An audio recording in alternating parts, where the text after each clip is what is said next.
Puji Tuhan, Bapak Ibu Saudara sekalian yang diberkati. Kembali kita berjumpa dalam keintiman kita dengan Tuhan lewat acara renungan. Yang kita telah adalah kitab Wahyu. Ini yang ketiga dengan tema hidup padahal mati. Namun perlu kita ketahui lebih dulu sebelum kita berdoa, saya bacakan satu ayat Ratapan 3 ayat 40 yang mengatakan demikian, marilah kita menyelidiki dan memeriksa hidup kita dan berpaling kepada Tuhan. Kita tunduk kepala dan berdoa. Bapa yang baik, terima kasih hari ini kami ada sebagaimana kami ada karena anugerah kemurahan-Mu. Kami percaya ada maksud bagi kami. Kalau saat ini kami boleh intim kembali dengan Tuhan. Dalam persekutuan online ini, Tuhan, Engkau hadir di tengah-tengah kami. Dan Engkau memberkati tiap-tiap pribadi kami. Segarkan, kuatkan, teguhkan, tegur, nasihati iman kami ya Tuhan. Terpuji nama-Mu, dalam Yesus Kristus kami berdoa. Amin. Dan kembali saya bacakan dalam renungan tadi, Ratapan 3 ayat yang ke-40. Mari kita periksa, kita baca dengan seksama dan kita imani, bahkan kita praktekkan dalam kehidupan iman kita. Marilah kita menyelidiki dan memeriksa hidup kita dan berpaling kepada Tuhan. Yeremia ini dia meratapi Yerusalem karena kehancuran akibat daripada dosa-dosa orang Israel. Nah, karena itu keadaan seperti ini artinya Yeremia mohon kepada kita untuk kita menyelidiki, memeriksa, mengoreksi kehidupan kita orang beriman terutama. Sejauh mana kita melihat keimanan kita ini menyenangkan hati Tuhan atau menyenangkan diri kita sendiri. Itu sebabnya pokok bicaraan hari ini hidup padahal mati. Wahyu 3 ayat yang pertama mengatakan demikian. Dan tuliskanlah kepada malaikat jemaat di Sardis. Inilah firman Dia yang memiliki ketujuh roh Allah dan ketujuh bintang itu. Aku tahu segala pekerjaanmu. Engkau dikatakan hidup, padahal engkau mati. Maaf kalau firman hari ini sangat keras.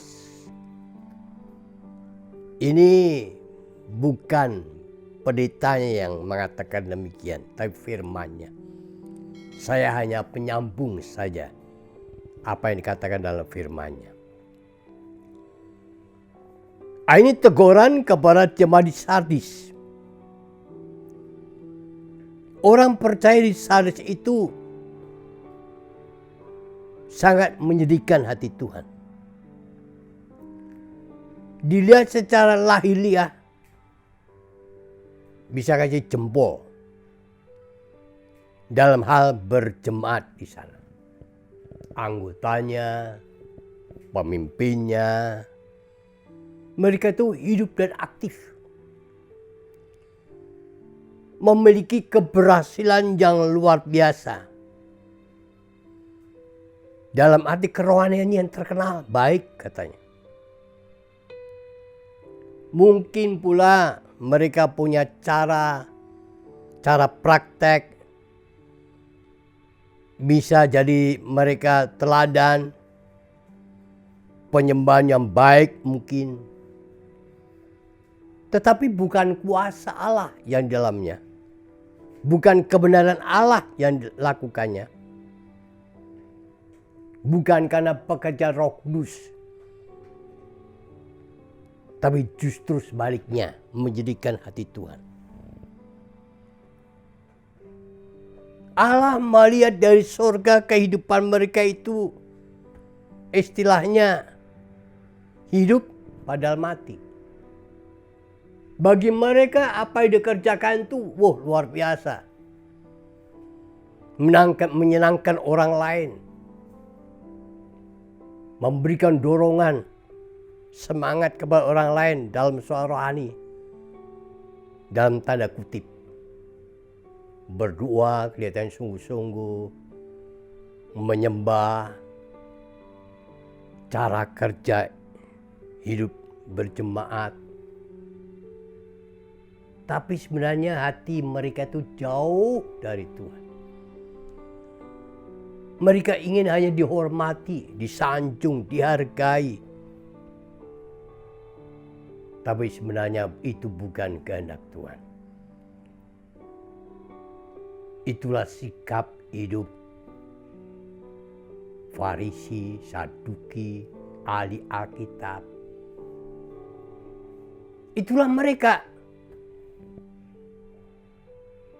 Cara berdoa, cara menyembah, cara mengajar, sepertinya oke-oke aja.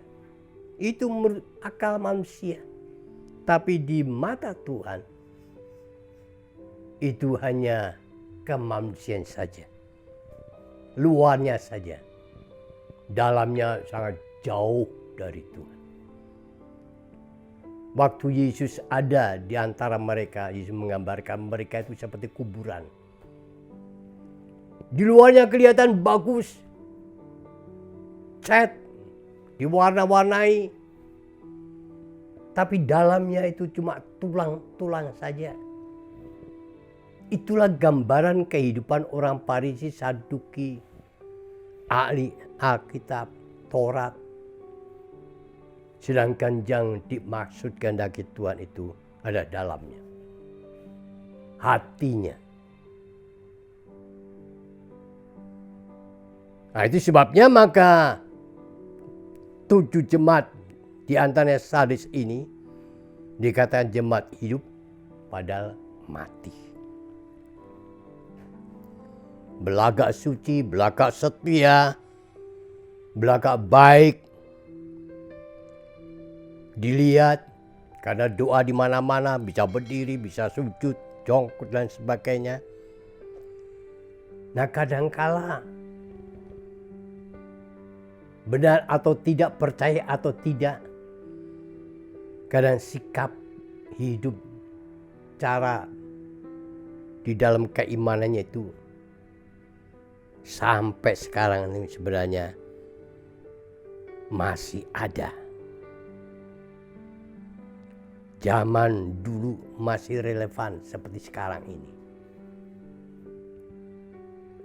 Dijauhkan karena Bapak Ibu Saudara, dalam kita beriman, dalam kita percaya, dalam kita bertakwa, beribadah, berdoa, mari hormatilah Tuhan. Kita bukan cari hormat manusia. Kita menghormati Tuhan.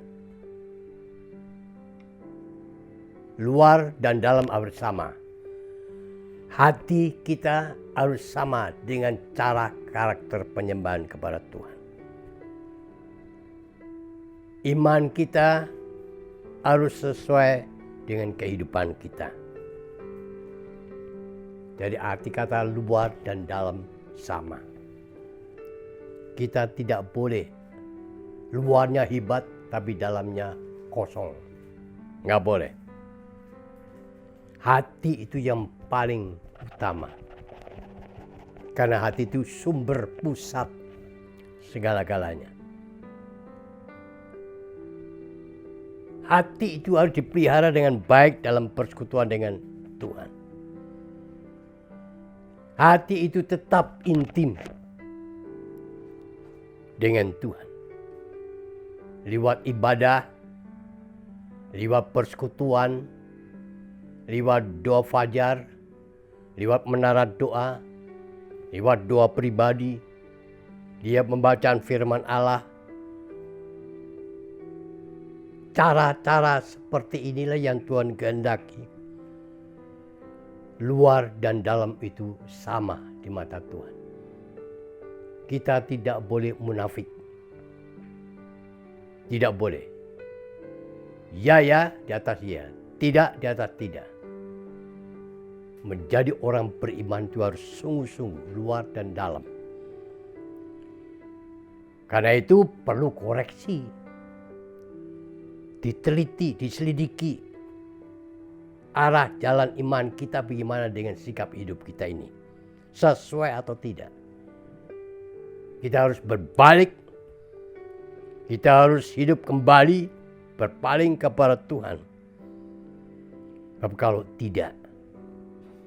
Kita akan seperti Sodom dan Gomora dibinasakan. Karena hidup kita ini terbatas.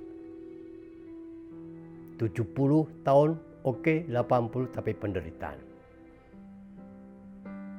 Ini si pengkhotbah ini umurnya udah 76 tahun. Udah kakek-kakek. Tapi saya puji Tuhan, syukur. Kalau saya bisa melayani saudara dengan firman Allah. Salomo dalam khotbahnya, pengkhotbah pasal 1 ayat 13, saya bacakan pengkhotbah 1 ayat 13. Aku membulatkan hatiku untuk memeriksa dan menyelidiki dengan hikmat segala yang terjadi di bawah langit. Itu pekerjaan yang menyusahkan yang diberikan Allah kepada anak-anak manusia untuk melelahkan diri. Salomo menyadari hal ini. Makanya dia perlu untuk senantiasa membulatkan hatinya untuk memeriksa kehidupannya. Supaya jalan salahnya jangan terlampau jauh.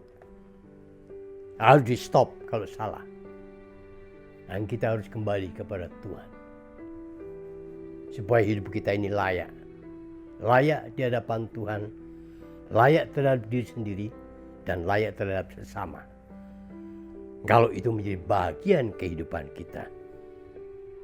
Maka anugerah kemurahan mahkota kehidupan akan mewarisi dalam kehidupan kita ini. Percayalah, Tuhan menolong kita. Amin. Terima kasih Bapa dalam surga, hari ini firman-Mu berhenti di sini. Tapi Roh Kudus akan menyempurnakannya. Tolong rekan-rekan seiman kami yang saat ini mendengarkannya. Biarlah apa yang diajarkan hari ini, Tuhan biar menjadi tuntunan kehidupan mereka. Supaya mereka jangan salah kaprah, tapi benar-benar berkenan di hati Tuhan. Jangan sampai kehidupan mereka kelihatan hidup padahal mati. Jangan. Mari Tuhan tolong kami, tolong mereka. Nama-Mu dipermuliakannya. Hamba berhenti, tapi Roh Kudus menyempurnakan mereka. Engkau tidak menghendaki satu pun binasa, tidak menghendaki. Tapi hidup kekal untuk selama-lamanya. Dalam Yesus Kristus, kami berdoa dan mengucap syukur buat anugerah kemurahan firman-Mu hari ini. Amin.